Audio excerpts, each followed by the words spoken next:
நம்ம குரூப்பில் வந்து இந்த ஜாதகம் 3 ஜாதகம் வந்து செவ்வாய்ங்கிற கிரகத்தினுடைய கர்மாவை பற்றி சொல்வதற்காக 3 ஜாதகம் உதாரண ஜாதகம் கொடுத்துருந்தேன். அந்த ஜாதகத்தை பார்த்திங்கன்னா செவ்வாய்ங்கிற கிரகத்தை பற்றி செவ்வாய்ங்கிற கிரகத்தினுடைய கர்ம வினை, ஏன்னா இந்த பொறுப்பு வந்து உயர்நிலை கர்ம வினை, அந்த கர்மா எப்படி அந்த செவ்வாயுடைய கர்மா தாக்கம் இருக்கிறது அப்படிங்கிறதுக்கான உதாரணமான ஒரு ஜாதகம். அதாவது ஜாதகத்தில் உள்ள நம்ம ஜாதகத்தை பார்க்குறோம், கிரகங்கள் இருக்கக்கூடிய இடம் பார்க்குறோம், பார்த்தாலும் பொதுவாக பார்க்கும்போது சில விஷயங்கள் புலப்படாது என்ன நடந்திருக்கு அப்படின்ட்டு. ஆனால் அந்த கர்ம வினையுடைய தாக்கத்தை பற்றி கொஞ்சம் டீட்டெயிலாக நம்ம பார்க்கும்போது என்ன அப்படிங்கிறது தெரிய வரும், என்ன நடந்திருக்கு இந்த ஜாதகருக்கு அப்படின்ட்டு. இந்த ஜாதகர் வந்து பாருங்கள், உதாரண ஜாதகம் ராசி நவம்சம் போட்டிருக்கேன். இவர் இந்த பிறந்தது 22 ஜூன் 1960 மிட்நைட்டில் பிறந்திருக்கிறார். லக்னம் மீன லக்னம், உத்திரட்டாதியில் மீனம் இருக்குது, உத்திரட்டாதியில் இருக்குது, ஓகே, உத்திரட்டாதி 3 இருக்குது, ஓகே, நோ ப்ராப்ளம். இந்த ஜாதகத்தில் நம்ம கவனிக்கக்கூடிய விஷயம், இந்த ஜாதகத்தை பார்க்கின்ற போது முதல்ல இந்த செவ்வாயுடைய கர்மா எப்படி இந்த ஜாதகருக்கு வேலை செய்யுது. செவ்வாயுடைய கர்மாவால் முதலில் பாதிக்கப்படக்கூடிய ஒரு அமைப்பு அப்படிங்கிறது வந்து செவ்வாயுடைய கர்மா இருந்தால் ஜாதகருக்கு கிடைக்க வேண்டிய திருமணம், முதல்ல கன்னியாகவே வாழ்வது அப்படிங்கிறது வந்து செவ்வாயால் வரக்கூடியது. திருமணம் ஆகாமல் வாழ்வது, கன்னியாக வாழ்வது, அதுதான் முதலில். அடுத்து வேலை வாய்ப்புகள் சரியாக அமையாமல் போவது, அடுத்து குடும்ப உறவு சிக்கல்கள் சண்டைகள் வருவது, சொத்துக்கள் இருந்தால் அதன் மூலம் பிரச்சனைகள் வருவது, உடன் பிறந்தோருடன் மோதல்கள் வருவது, சொத்துக்கள் இருந்தால் வீடுகள் இருந்தால் பிரிக்கும் போது சங்கடங்கள் வருவது, இதெல்லாம் செவ்வாயுடைய முக்கியமான பாதிப்புகள், கர்மாவுடைய பாதிப்புகள். இந்த ஜாதகருக்கு 1960 பார்க்க வராரு, இன்னும் கல்யாணம் ஆகவில்லை என்பதை நான் படிச்சுன்னு சொன்னேன், கல்யாணம் ஆகவில்லை அப்படின்ட்டு. எப்படி அதுக்கு நம்ம பார்க்கக்கூடிய முக்கியமான விஷயங்கள், பொதுவாக ராசி கட்டத்தை பார்த்து சொல்வார்கள் இல்லையா, செவ்வாய் எப்படி இருக்குது, குடும்பஸ்தானம் எப்படி இருக்குது, 7ஆம் பாவம் எப்படி இருக்கிறது, லக்கண பாவம் எப்படி இருக்கிறது, பாக்கியஸ்தானம் எப்படி இருக்கிறது, பூர்வ புண்ணியஸ்தானம் எப்படி இருக்கிறதுன்னு ஜெனரலாக பார்க்கலாம். 5ஆம் பாவத்தில் புதன் இருக்கிறார், 2லே செவ்வாய், மீன லக்கணத்துக்கு 2லே செவ்வாய், அந்த 2ஆம் வீடு குடும்பஸ்தானத்துக்கு அதிபதியாகப்பட்ட செவ்வாய் ஆட்சி பலத்துடன் இருக்கிறார். 5ஆம் பாவ அதிபதியாகப்பட்ட சந்திரன் இங்கு உச்ச சந்திரனாக அமாவாசையை நோக்கி போகக்கூடிய சந்திரன். இந்த இடத்தில் 3ஆம் பாவ அதிபதி மற்றும் 6ஆம் பாவ அதிபதி சூரியன் சுக்கிரன் திருவாதிரை 1லே, அதாவது 5 டிகிரி 6 டிகிரியில் சூரியனும் சுக்கிரனும் இணைந்திருக்கிறாங்க. அப்போ அந்த இடத்தில் சுக்கிரன் அஸ்தங்கப்பட்டு இருக்கிறார். அது வந்து ஞாபகம் வச்சுங்க. இது ஏங்கிறத நான் சொல்கிறேன் உங்களுக்கு. திருமணம் நடக்காமல் போவதற்கு இதெல்லாம் ஒரு அமைப்பா அப்படின்னா, எல்லாத்தையும் விட கர்மாவை எப்படி இந்த ஜாதகம் சுட்டி காட்டுகிறது. 6லே ராகு இருக்கிறாங்க. சனி தனுசு ராசியில் பூராட நட்சத்திரம் 3லும், லக்கண அதிபதியாகப்பட்ட குரு மூலம் 2லும் இந்த தனுசு ராசியில் இருக்கிறாங்க. நவாம்சத்தில் பார்த்தீங்கன்னா சந்திரன் மேஷராசியில், குரு கேது ரிஷபராசியில், செவ்வாய் மிதுன ராசியில், புதன் அதே கடக ராசியில் இருக்கிறாங்க. லக்கணம் அப்படிங்கிறது சிம்மத்தில் வந்திருக்கு, சனிங்கிறது துலாத்தில் இருக்குது, ராகு விருச்சகம், சூரியன் சுக்கரன் திருப்பி தனுசுல. இதில் பாருங்கள், திருமணம் இதுதான் இந்த ஜாதகத்தோட முக்கியமான விஷயம். ஒரு பார்க்க நல்லா இருக்குது சார், பூர்வ புண்ணியஸ்தானம் நல்லா இருக்குது, செவ்வாய் அந்த குடும்பஸ்தானம் நல்லா இருக்குது, லக்கண அதிபதியாகப்பட்ட குருவே வந்து பார்த்தீங்கன்னா சனியுடன் இணைந்திருக்கிறார். இந்த குருவின் பார்வை என்பது குடும்பஸ்தானத்தில் உள்ள செவ்வாய் மேல் படுகிறது குறிப்பாக. அடுத்தது இந்த குருவின் பார்வை என்பது சூரியன் சுக்கிரன் மேலேயும் படுது. இதெல்லாம் பார்த்தீங்கன்னா இந்த கல்யாணம் ஆயிரமே ஆகி இருக்க வேண்டும் இல்லையா, நடக்கவில்லை, அதுதான் திருமணமே நடக்கலை, வாய்ப்பு வரல. இப்படி அதுக்கு தான் நம்ம இந்த கர்ம வினைக்குள்ளே நம்ம போகணும். என்ன நடந்திருக்கு அப்படின்னு கர்மாவை செக் பண்ணணும். அதுக்கு நட்சத்திரம் தேவை. நட்சத்திரத்தில் எல்லா விதமான கர்மாவும் அடங்கியிருக்கிறது. அதை சுட்டி காட்டக்கூடிய லக்கண அதிபதியாகப்பட்ட குரு. இந்த இடத்துல நல்லா கவனிங்க, மூல நட்சத்திரம் 2இல் இருக்கிறார். லக்கண அதிபதி குரு. அந்த குருவுக்கு முன்பாக சனி பூராடம் 3இல் இருக்கார். இந்த தனுசு ராசி கொண்ட 30 டிகிரியில் சனி முன்பாகவும் குரு பின்பாகவும் இருக்கிறாங்க. இப்போ சனியுடைய கர்மா அப்படிங்கிறது என்ன அப்படின்னு கேட்டீங்கன்னா, செவ்வாய்ங்கிற கிரகத்தினுடைய கர்மாவை வெளிப்படுத்தி கொண்டே இருக்கக்கூடிய கிரகம் சனி. இப்போ இந்த ஜாதகருக்கு அந்த செவ்வாய்ங்கிற கிரகத்தினுடைய கர்மா என்பது திணிக்கப்படுகிறது. இந்த இடத்தில் திணிக்கப்படுகிறது. எப்படி அப்படின்னா, குருவிற்கு வருகிறது. குருங்கிறது லக்கணமாக மாறுகிறது. செவ்வாயுடைய கர்மா என்பது இந்த இடத்தில் குருவுக்கு திணிக்கப்படுகிறது.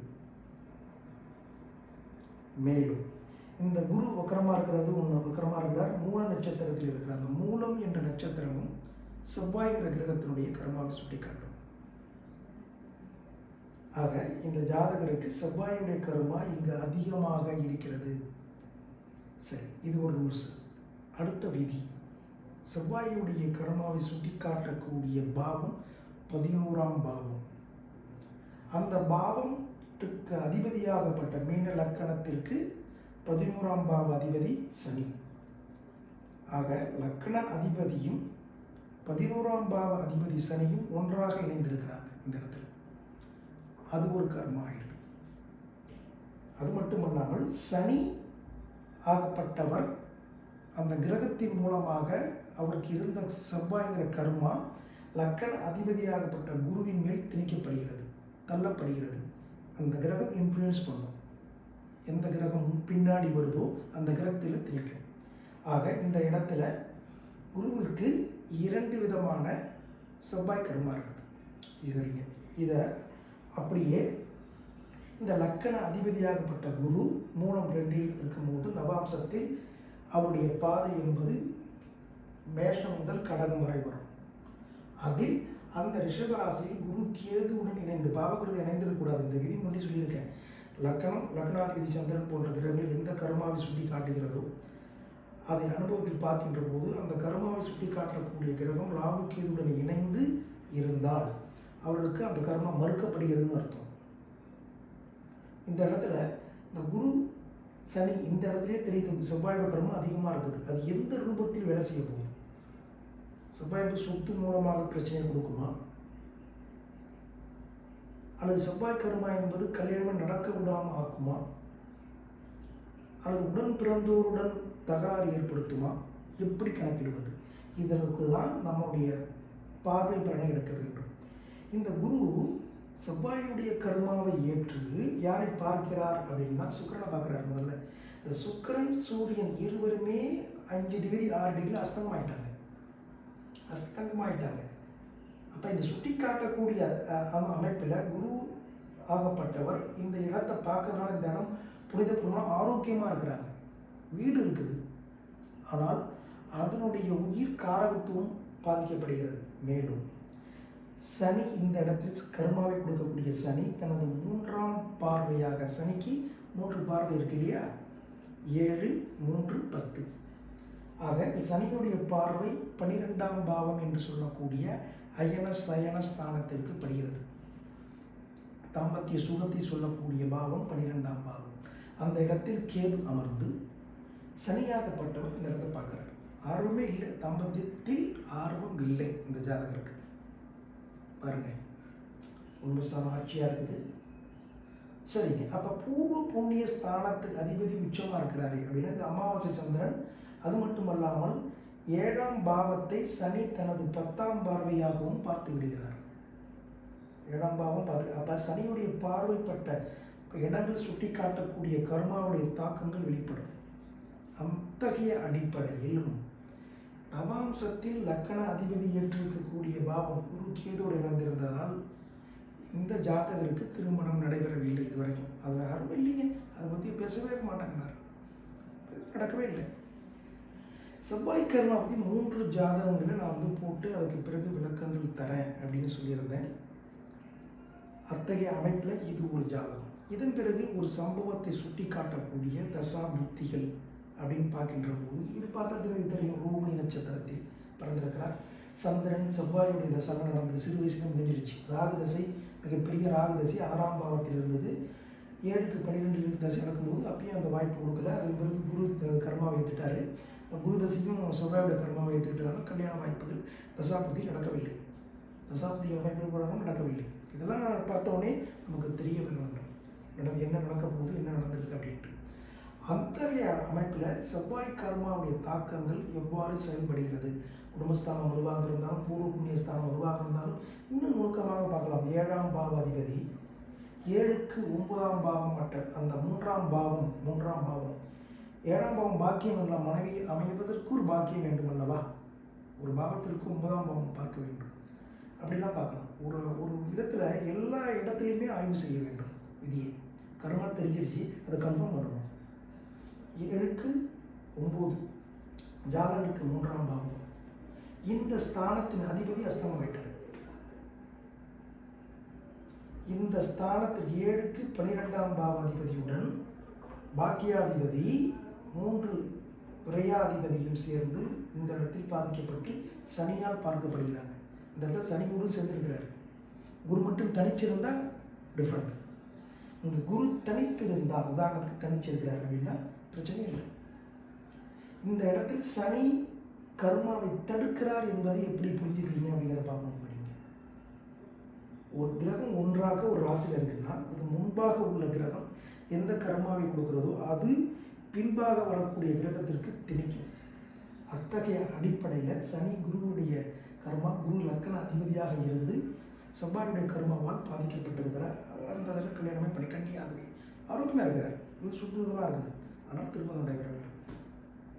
இதற்கு காரணமான முக்கியமான விதி நம்ம பார்த்த உடனே ஜாதகத்தில் 12ஆம் பாவம் பாதிக்கப்பட்டிருக்கிறது மட்டும்தான் தெரியுது. மீதி ஆட்சியாக இருக்கிறார்.